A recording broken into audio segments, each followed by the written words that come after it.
Hub idea के अलावा भी आपने काफ़ी तंजीमें इकट्ठी की हुई हैं। सर ये हमने इकट्ठी नहीं की, लोग मिलते गए, काफ़िला बनता गया।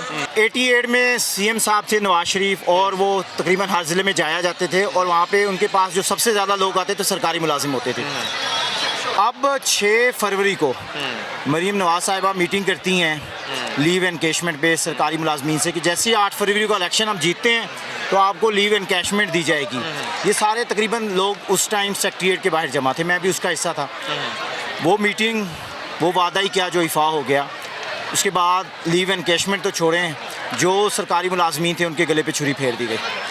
ये सरकारी मुलाजमीन वो हैं जो कि गाँव में दूर दराज इलाकों में हार्ड एरियाज़ में ना आपको सर्विसेज देने के डबल तनख्वाहें मिलती हैं। आप ईसा ख्याल में चले जाएं, सखर में चले जाएं, वहाँ पे लोग नहीं आते, तो वहाँ पे ये खिदमात अंजाम दे रहे थे उसी तनख्वाह के अवज़। हमारी बच्चियाँ हैं वो LHVs थी, LHS थी। आपने पोलियो वर्कर्स डेली वेजेस से लेके हर बंदे को रातों रात एक कलम के ज़रिए, एक सेक्रेटरी साहिबा जुम्मा 8 दिन वो आई हैं अपनी सीट पे। उनके जो हस्बैंड है वो ब्यूरोक्रेसी का हिस्सा है। क्या इसमें ग्रामी? साकिब साहब शायद, नहीं मैडम नादिया साकिब। अच्छा। अब उन्होंने क्या किया है कि वो रातों रात उठी हैं, उन्होंने कहा है कि न्याई साहब मैं तो डॉक्टर्स को दे रही हूँ। और भाई आपको किसने स्टेक दिया है कि आप उठ के बांटेंगे कि मैंने डॉक्टर को देना है, मैंने नर्स को वहाँ पे बेरोज़गार करना है, मैंने पैरामेडिक्स को करना है। ये स्टेट की जिम्मेदारी है, ये पॉलिसियाँ बनती हैं कैबिनेट लेवल पे। आप उठी हैं उस सेक्रेटेरिएट के अंदर। अब मज़े की बात, जब इमरान अजीज़ साहब और बाकी लोगों से बात की जाती है वो कहते हैं ये पॉलिसी बाला बन रही है। अब मैं पूछता हूँ, अब हम इनसे जब मीटिंग करने गए इन्होंने क्या कहा कि ये तो सीएम का इनिशिएटिव है। मैं पूछता हूँ सीएम को किसने खबर दी है, सीएम को किसने इन्फॉर्मेशन दी है? इमरान अजीज़ साहब भी बाइकाट कर गए हैं, स्पीकर मलिक अहमद साहब भी बाइकाट कर गए हैं। 80 से ज़्यादा लोगों ने क्वेश्चन आंसर किए हैं इमरान अजीज़ साहब से कि आप बताएं आपने किसके ईमा पे ये किया है। मैं समझता हूँ कि ब्यूरोक्रेसी जो है ना वो सिर्फ मिस इन्फॉर्मेशन क्रिएट कर रही है। अच्छा, नहीं अभी बुनियादी सेहत के मराकज़ जो हैं उनको प्राइवेटाइज किया जा रहा है। सर फेज़ 1 के अंदर 150 इन्होंने प्राइवेटाइज किया।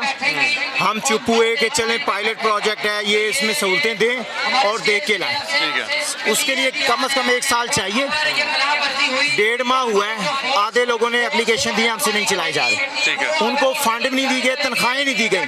आप उस फ्लावर शो को 2500 के ऊपर लागू करने जा रहे हैं। अच्छा, और पंजाब भर में कितने बुनियादी सेहत के मराकज़? सर तकरीबन 3300 हैं। ठीक है, मतलब कि ये 1/3 जो है सर उसको प्राइवेटाइज करने जा रहे हैं। 90% प्राइवेटाइज कर रहे हैं। अच्छा, और उसके बाद रूरल हेल्थ सेंटर्स को भी प्राइवेटाइज कर रहे हैं। ठीक है, अब उसके बाद इन्होंने जिनाह हॉस्पिटल की निजकारी भी शुरू कर दी है। ठीक है, मैं सोचता जिनाह भी प्राइवेटाइज हो जाएगा। प्राइवेटाइज हो जाएगा। लाहौर के अंदर अगर आप टीचिंग हॉस्पिटल ही नहीं चला सकते, आपकी एडमिनिस्ट्रेशन इतनी नाकाम है। आप देखें AC के कमरों में ये बैठे हुए हैं। इन्होंने डेंगू के इनिशिएटिव भी लिए, इन्होंने कोरोना के भी लिए, कभी ये फील्ड में नहीं गए। सीएम को क्यों जाना पड़ता है फील्ड में, क्यों वो बंदे उड़ाती हैं? इनका क्या काम है? ये ब्यूरोक्रेसी जो है हमेशा से इन्होंने अपना आप बचाया है और सिविल सर्वेंट को इन्होंने नुकसान पहुंचाया है। अब हम ऐसा नहीं होने देंगे। ये जो सिविल सर्वेंट खड़े हैं ये PHFMC की मुलाजमीन है। मैं वो आपको 20 साल सर एक ज़िंदगी का अरसा है, आपके बच्चे जवान हो जाते हैं। वो इन्होंने यहाँ पे झोंके हैं, मैं समझता हूँ झोंके हैं, नज़र किए हैं।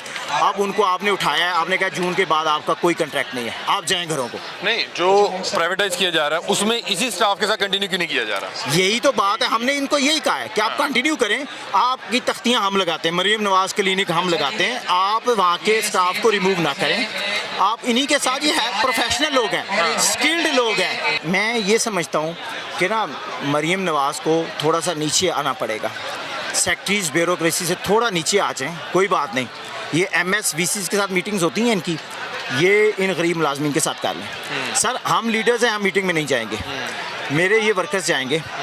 इनके मुताबिक ये आपके वोटर हैं, और मैं समझता हूँ कि इसमें 80% नून लीग के वोटर्स हैं जो बेचारे सड़क पे बैठे हुए हैं इस टाइम। आपकी सियासी साख को जो नुकसान पहुंच रहा है ना ब्यूरोक्रेसी के जरिए, मैं कहता हूँ किसी सियासी जमात ने नहीं बचाया। इनसे सवाल किया कि बहुत से इदारे जिन्हें प्राइवेटाइज की जाए वो बेहतर परफॉर्म करने लग जाते हैं। हमारे जो बुनियादी सेहत के मराकज़ का हाल है वो आपको भी पता है, वो मुझे भी पता है। अगर उसको बेहतर करने के लिए कोई एक बंदा चेक एंड बैलेंस के लिए, कोई एडमिनिस्ट्रेशन को मैनेज करने के लिए वहाँ रख दिया जाए, क्योंकि इन्होंने बताया कि फंडिंग फिर भी गवर्नमेंट से ही आनी है। अभी भी गवर्नमेंट ही उसको बेयर कर रही है, बाद में भी गवर्नमेंट नहीं बेयर करना है। वो मेरा ख्याल एक बंदा बैठा रहे हैं जो चेक एंड बैलेंस रखेगा कि जो बंदा वहाँ पे इजाफी है, जो काम नहीं कर रहा और जो वहाँ पे के सिर्फ अब तनख्वाह एंजॉय कर रहा है उसको फारिग कर दिया जाए, तो आपको नहीं लगता इससे बेहतर हो जाएंगे मामला? सर यही प्राइवेट बंदे PHFM की सूरत में 2003 के अंदर शहबाज शरीफ ने ये कंपनी क्रिएट की थी, इनके चचा ने, वही लोग बैठे हुए थे, वो राउंड भी करते हैं, विजिट भी करते हैं, उनके इंस्पेक्टर्स हैं, उनके CEOs हैं। आपने वो कंपनी खुद से, जिन लोगों को आपने सुपरवाइजर बनाया था प्राइवेट लोग थे ना, आपने कॉन्ट्रैक्ट दिया, उन बेचारों के 20 साल ज़ाया किए ना, आप उन लोगों को अथॉरिटीज़ क्यों नहीं देते? उनको रेगुलर करें, वो प्राइवेट बंदे ही थे ना, आपके ही हैं, आपकी चचा की कंपनी के हैं, आप उनको क्यों ख़त्म कर रहे हैं? अब जो नए लोग आएंगे वो दूध के धुले होंगे, वो इसी सिस्टम का हिस्सा है ना। आप LHVs को उठाते हैं 18 साल की सर्विस के बाद, उसकी जगह हेल्थ इंस्पेक्टर लगा देते हैं, भाई वो आपके सिफारशी हैं, वहाँ के MPA को आपने कोटा दे दिया है। सर ये आप जब किसी BHU में जाएंगे ना, अब उन्होंने लोगों ने बोर्ड लगाने शुरू कर दिए, वहाँ की देही आबादी ने, वहाँ पे उन्होंने जो ज़मीनें थी ना वक्फ की थी मस्जिद और BHUs के लिए, ये किसी की ज़ाती जागीर नहीं है। ये आप सियासत करें, आप इन मुकद्दस मकामात को निशाना ना बनाएं। खुदा न खासा किसी का बच्चा वहाँ पे फोत होता है, कोई रेफ़र नहीं हो रहा, किसी को मेडिसिन, सर ये 1.5 माह से हो रहा है ना, रमज़ान में ये सिलसिला शुरू हुआ है, टोटल EMR बंद है, टोटली OPD बंद है, टोटल इमरजेंसी की पर्ची नहीं बन रही, न्यूट्रिशनल सुपरवाइज़र से ये डॉक्टर का काम ले रहे हैं, डिस्पेंसर से ये डॉक्टर का काम ले रहे हैं। और आप सोचें कि अगर WHO और ये सारी तंजीमों को पता चल जाए कि उनके फ़ंडों के साथ क्या हो रहा है, फ़ंड के साथ, तो मेरे ख्याल में सारे फ़ंड बंद हो जाने। ठीक है जी, अस्सलाम वालेकुम। अस्सलाम वालेकुम जी। कितने साल की सर्विस है? 20 साल हो गए सर। 20 साल की 20 सर्विस। अब वो आपको कहते हैं कि आपने कल से जॉब पे नहीं आना? जी जॉब नहीं। ये जी अपना ख्वाजा इमरान वीर साहब का ना 2016 में कमिटी से हमारे साथ डायलॉग हुआ था कि हम आपकी कंपनी को गवर्नमेंट कर देंगे, जो भी फैसिलिटी गवर्नमेंट दे रही है हम आपको उसी तरह देंगे। उसके हाउंड आउट और क्लिप उसके अभी तक हैं, ऑन द रिकॉर्ड है। इसके बावजूद अभी उन्होंने पिछले माह ये नोटिफिकेशन दे दिया है, आपकी नौकरी 30 जून के बाद एंड है, आप अपना बंदोबस्त कर लें और निकल जाएं। 20 साल आपने ये काम किया? 20 साल ये किया है, कंट्रैक्ट पे किया है, लमसम पे किया है। हमने वो हॉस्पिटल BHU RD और हेल्थ सेंटर RH की बात की है जहाँ इंसान तो नहीं, इंसान तो क्या जानवर भी नहीं जाते थे, कुत्ते और भैंसें बांधी जाती थी, वडेरों और जागीरदारों ने कब्जा किया हुआ था। हमने ये नेकी की, देर रात मेहनत करके उनको बसाया, घरों को बसाया, बात किया, और जब अब बाद हो गए हैं तो पक्की पकाई जब फूल बन गए हैं तो उन्होंने फूल काटने शुरू कर दिए। अस्सलाम वालेकुम। वालेकुम सलाम। अली भाई बहुत शुक्रिया आप आज आए हैं। हमारा आज आने का मेन मकसद, एक जो प्राइवेटाइजेशन कैंपेन चल रही है हुकूमत की तरफ से, हम डॉक्टर्स के खिलाफ और पैरामेडिक्स जितने भी हैं उनके खिलाफ। अब इन्होंने क्या किया कि जितने भी हमारे सेंटर्स हैं, बुनियादी मरकज़ सेहत और दही मरकज़ सेहत, उनको ये प्राइवेटाइज करना चाह रहे हैं। अब इन्होंने अपने खर्चों को कम करने के लिए सेहत पे जो है ना एक हमला कर दिया है। उसमें ये किया है जो हमारे सेंटर्स पहले 30-30 लाख जिनकी मंथली सारे बिल वगैरह जाते थे, उनको लिमिटाइज कर दिया हर चीज़ पे। अब कुछ सेंटर्स पे ये लोग 6 से 7 लाख दे रहे हैं और कुछ सेंटर पे ये 9 लाख दे रहे हैं, जिसकी वजह से नुकसान ये हुआ, जो पहले OPD 300 से 400 पेशेंट मंथली चलती थी, वो OPD सिर्फ 60 से 70 मरीजों पे आ गई है डेली की। उसके अलावा इस तरह जो दूसरी बुनियादी सहूलियात हैं जैसे कि डिलीवरी है, वो भी इन्होंने लिमिटाइज कर दी कि आप 10-15 डिलीवरी से ऊपर नहीं कर सकते। मतलब कि इतने केसेस ही लेंगे, बाकी Exactly, होंगे खुद ही क्योंकि करें। अगर जो दूसरा जिस बंदे ने ठेके पे लिया है उसने भी ऑब्वियसली कुछ बचाना है। तो और इसके अलावा जो एक और चीज़ बड़ी तशवीशनाक है कि जो मेडिसिन जा रही है वहाँ पे खुली लोहारी की मेडिसिन जा रही हैं। पहले जितनी FDA से अप्रूव मेडिसिन होती थी वो उन सेंटर्स पे जाती हैं, लेकिन अब ये सारा ये सिनेरियो हुआ है जिसकी वजह से हम सड़कों पे आए हैं। अब उन्होंने वो सेंटर्स जो हैं प्राइवेटाइज करके जितने भी वहाँ पे रेगुलर और कॉन्ट्रैक्चुअल मुलाजमीन थे उनको निकाल दिया है। ठीक है। अब उनकी जगह वही जो ठेकेदार आ रहा है वो कम तनख्वाहों पे कम स्टाफ को रख रहा है और अपना सेंटर जो है ना सिर्फ बिजनेस पॉइंट ऑफ व्यू से चला रहा है। ठीक है। अच्छा, कुछ यहाँ पे पायलट प्रोजेक्ट के नाम पे बता रहे हैं कि 150 को प्राइवेटाइज किया गया। प्राइवेटाइज को सुनते ऐसे लगता है कि शायद किसी ठेकेदार को दे दिया गया, अब वो करता धरता, लेकिन मुझे लोगों ने बताया कि प्राइवेटाइज का मतलब ये है कि एक बंदा बैठा दिया गया, उसको फंड्स दिए जाएंगे, वो फंड्स का हिसाब किताब भी रखेगा और खुद ही लोगों को हायर और फायर करेगा। बिल्कुल ऐसी आपको है। लगता है कि अगर किसी प्रोफेशनल को बैठा दिया जाए, कोई एडमिनिस्ट्रेशन को बेहतर अंदाज में चलाने वाला बैठा दिया जाए, तो ये जो बुनियादी मरकज़ सेहत हैं ये बेहतर हो जाएंगे, ये ज़रा अपग्रेड हो जाएंगे? क्योंकि बुनियादी मरकज़ सेहत के जो हाल है वो आपको भी पता है, वो मुझे भी पता है। बिल्कुल ऐसी अली भाई, हमारा मेन कंसर्न ही ये है, जो लोग वहाँ से 20-20 साल से जो वहाँ पे एम्प्लॉयमेंट कर रहे हैं, आप लोग उनको प्रमोट करें।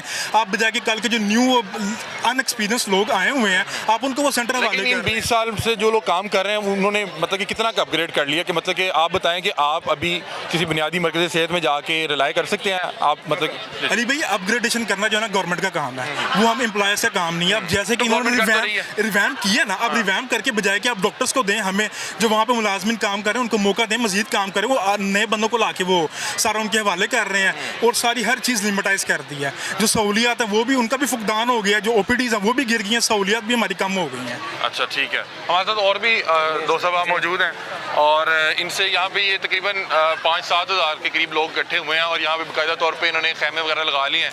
ये बता रहे हैं कि हमने अगले 1-1.5 हफ्ता यहीं पे बैठना है जब तक हमारी डिमांड्स पूरी नहीं कर दी जाती। और इनकी डिमांड यही है कि जिस अंदाज में प्राइवेटाइज की जा रही हैं वो ना की जाएँ और फिर जिस तरह से किसी भी बुनियादी मरकज़ी सेहत का जो एक प्रीवियस अंदाज में जो भी एड और जो भी फंड्स आ रहे थे वो उसी तरह से आते रहें, उसमें कमी ना की जाए। क्योंकि नॉर्मली इन जो मराकज़ में बहुत से जो डॉक्टर जाते हैं वो बड़ी मुश्किल जाते हैं, मतलब कि दूर दराज ऐसे इलाके होते हैं जहाँ पे जो ज़रूरियात ज़िंदगी का सहूलियात होती हैं वो मौजूद ही नहीं होती।